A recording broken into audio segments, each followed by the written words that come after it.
Yoruba, welcome back to my YouTube channel. If you're planning to study in Korea for free, then this video is for you. So today I'll be explaining about the Global Korean Scholarship, also known as GKS, specifically for undergraduates. So let's dive in.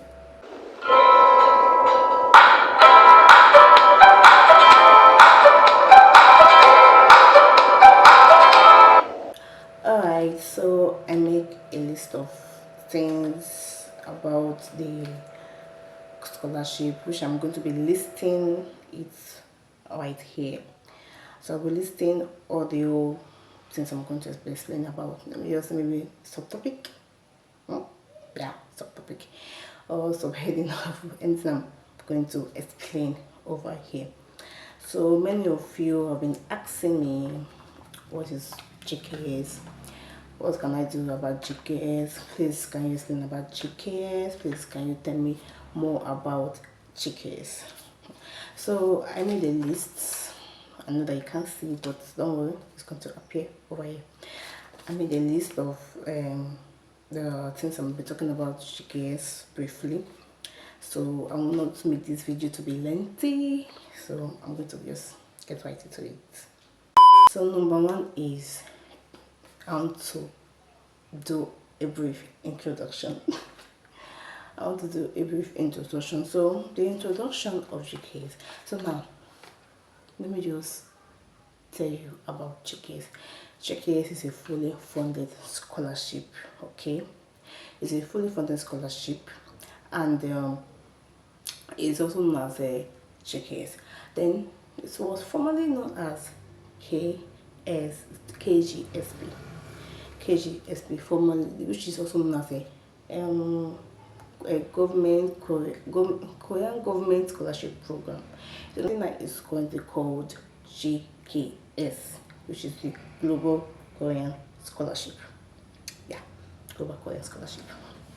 So it is a scholarship that it's organized by the NIIED, which is also known as the National Institute for International Students, run by the Korean government. Then number two I have here is what is GKS. GKS is a fully funded scholarship. It's also known as Global Korean Scholarship.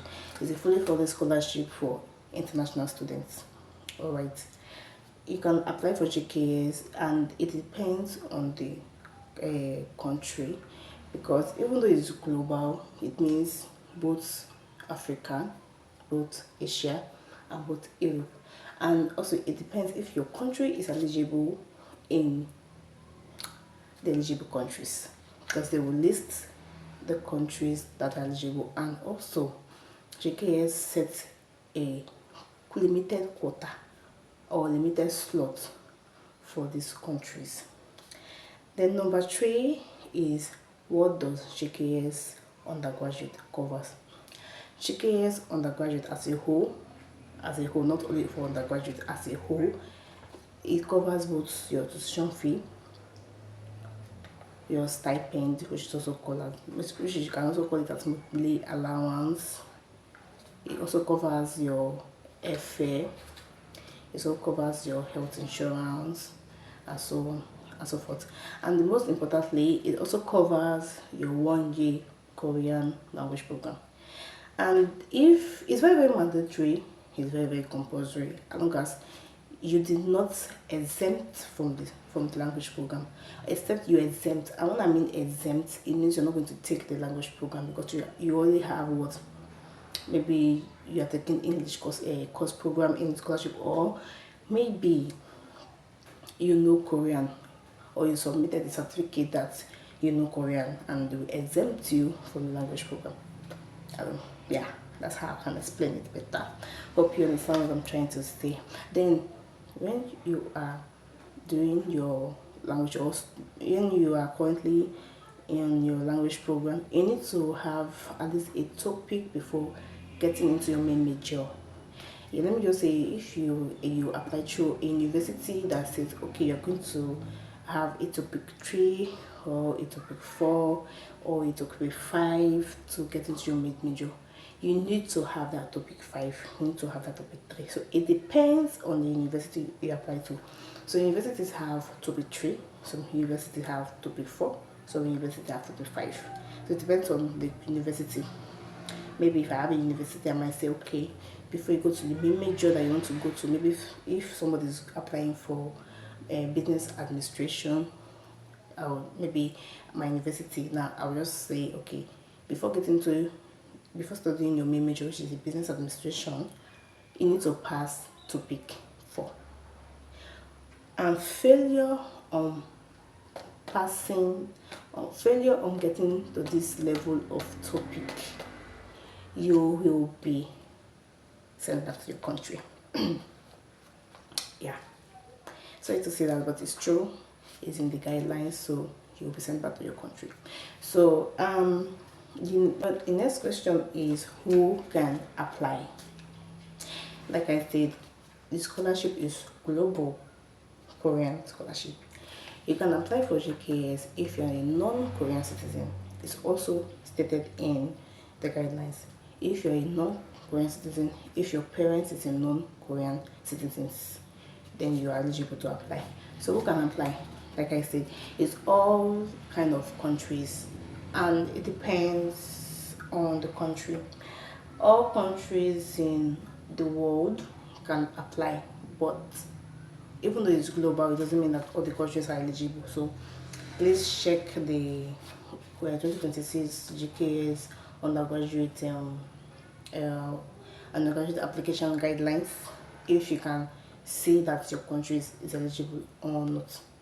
And I also find out that they added some countries, like 3 other countries, a country from Africa and other countries in other continents in GKS. They included some countries, okay? They included some countries recently in the GKS 2026 undergraduate. And like I said again, the countries depends on the quota, okay? Your country can be 6 quota. So please check if your country is eligible or not in the eligible countries in the list. So the next question is, before saying this, I have people asking me about this particular question very much. What is the difference between the embassy track and the university track? Yeah, this question. It has been asked so many times by my people in my GKS group, my people in my GKS channel, and the rest have been asking me this. And some people, they normally come to my DM to ask me this particular question. So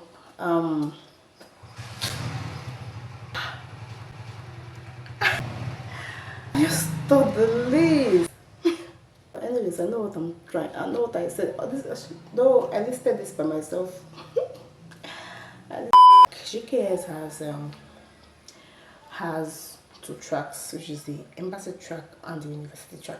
So this embassy track and university track can be kind of confusing when it comes to GKS undergraduates, but I'll try my best to make it more understandable. Okay, so for embassy track has two tracks. Yeah, it has 2 tracks in embassy track, which is the general track and the ROGKS track inside embassy track. So the general track, it means you will have to apply to 3 different universities. All right, 3 different universities.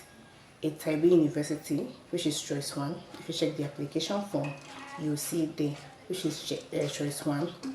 Then choice 2, which is a Type A or Type B university. Choice 3, which is also a Type A or Type B universities.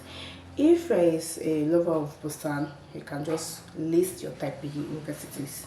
You can put any university that is currently in Busan or other regional countries, other countries apart from the capital of South Korea. So it's your choice to make. Then, and also for the ROGKS, that RO, it means regional GKS. which is, I might say it's regional global Korean scholarship. Yeah, regional GKS. In regional GKS in the embassy track, you need to apply for only 2 universities. Just 2. Yeah, just 2 universities. And these 2 universities must be university or universities outside the capital of South Korea, which is what Seoul. So you need to apply for universities that are outside South Korea, like the capital city of South Korea. You need to apply. That is, you're going to be only applying for universities in Daejeon, university in Chungnam, universities in Enoch, universities in Daeju, universities in what is it called, Busan. Yeah, universities from apart from Seoul. No universities in Seoul. No, it's regional, which is universities outside the capital. Right. Okay. Then embassy track is a track where you will have to apply in your home country. Yes. So you go to the embassy in your country and you have to apply through the embassy in your country. Okay. So interview will be conducted what is it called? In real time, which is face to face. You'll be conducted the interview in reality, which is face to face interview. You now have to travel to the embassy in your own country to conduct that interview, and that varies based on your country. It varies based on your country. Like in Nigeria, you have to travel wherever you are to go and take your interview.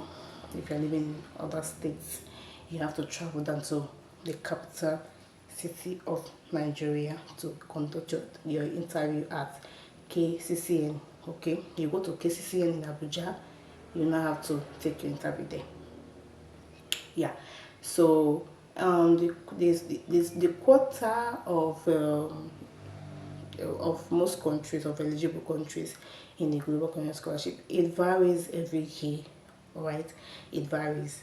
Maybe this year it can be 4, and it can be 2 or 4 or 4. So it varies. It depends on the schedule or some kind of things. Every year things changes, so it depends. Then university track. Let me explain about the university track. So for university track, you have to send your documents. You have to send your documents straight to that university, specifically to that university, and you have to apply to only one university. All right. But before I dive into university track, let me say something about the embassy track. Embassy track can be competitive, very, very competitive, because everybody wants to apply through their home country. So it's kind of competitive. Okay, so have that in your back of your mind. Don't disqualify yourself because so just give it a try. If it doesn't work out for you, it depends. All right, so now I explain for embassy track. So let's get into university track. So for university track, you have to apply for only one particular university. That means you have to ship your documents to that specific university.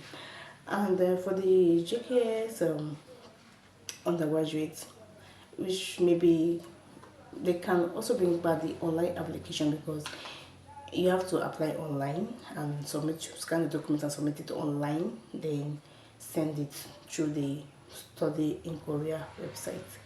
So you have to register on the Study in Korea website and then apply. Then when the application is out, you now have to put your documents, write everything you need to write there, put everything you need to put there, then send it, then wait for document screening.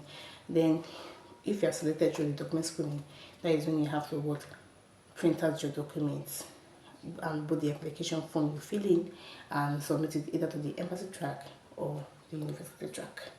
So maybe this GKSU 2027, it might be like that. Maybe it might. So let's wait till then. So for the university track, you have to apply for only one specific university. So if NIND say that, okay, both embassy track and university track are applying online, you need to first of all apply online. Okay, you apply online, then if you have selected, if you're one of the successful candidates, you now have to print out a document and send it to the embassy or the university track. So now let's say you have applied online, or let's say the application is an online application first for document screening, then you pass the first round, which is the document screening. You now have to print out the document and you have to ship it to Korea, to your specific university in South Korea. Alright, you have to send it there. Mind you, it's only just one university you have to apply to in the university track. Alright, that's all. Yeah, it can be risky. Yeah, it can be risky. And you might be telling you, maybe I should apply for GKA undergraduate instead. Oh, let me just apply for university track instead. But university track is competitive. But university track is only one university. And also, university track have 3 universities. What will I do? So the thing is, please just go and sit down and think of which track you need to go. And as even some people always ask me, both embassy track and university track, which one is better? This and this and that, this and this. If you're a science student, in my own opinion, if you're a science student, or if you're in the undergraduate specifically, if you're a science student or engineering student, I would advise you to apply to the university track, because in the university track you have associate degree and UIC for bachelor degree. The UIC is for bachelor degree. The associate degree is for what is it called? The associate degree is for it's just like a polytechnic in Nigeria, but if you're in Nigeria, you understand what I'm trying to say. So the associate degree, you only spend like 3 years in your own language program, 1 year language program, and 2 years of studies, right? Then for the bachelor degree, which is the UIC, and now if you want to know what the meaning of UIC is, University Industrial Corporation. Yeah, University Industrial Corporation. If I'm wrong, I'll put the meaning right here. So it's a University Industrial Corporation, alright? So it's only meant for science students and engineering students, alright? And it's not all universities that are listed in UIC, and not all universities that are listed in associate degree, alright? So in the UIC, we have both science courses and, or let me say, science majors and engineering majors. So you have both science majors and engineering majors. So you just left for you, but not all science majors that are there, not all engineering majors that are there. Nah, not all. So please go on, if you have the guidelines, or if you don't have it, please go to the studyinkorea.go.kr. Then you go to their website. You can look for GKS 2026 guidelines, alright? And I advise you to read it thoroughly. Don't read it only once, not twice, don't read it twice. Read it as much as you can for better understanding. Be patient about the guidelines, please. Be patient. It can be hectic. It's very, very hectic, yes. But I advise you to read the guidelines thoroughly. Very, very important. Okay? Very important. So our next question is require documents. Okay. For this required documents, what you need. So what you need is, first of all, let me just say something. I don't know about your country. I don't know about other countries. So I'll be saying this specifically based on Nigeria, because I'm a Nigerian. So I'll be listing the documents that you need as a Nigerian to get. I'll be listing the document that you need to get, submitted. If you want to submit it. So I'll be listing the documents. Maybe I can also list it here. Maybe I will list it also here. So what you need is, you also need your WAEC, but let's just skip that for now. The required document, you need your high school transcript. Yeah, you need your high school transcript, number 1. So now, what you need, the required document you need is, you need your high school transcripts, okay? you need your high school graduation certificate or testimonial. 3, you need your birth certificate. All right. 4, you need your what is it called, your proof of citizenship, like your parents' proof of citizenship. Okay, you need it. So you need these 4 documents to send it to Korea. All right. So there are more documents you also need, which is the application form, which we have the form 1. This is for the application form. We have form 1, which is the application form. Form 1 is application form. For those that have seen it before, you understand what I'm trying to say. Form 2 is your personal statement. Form 3 is your study plan.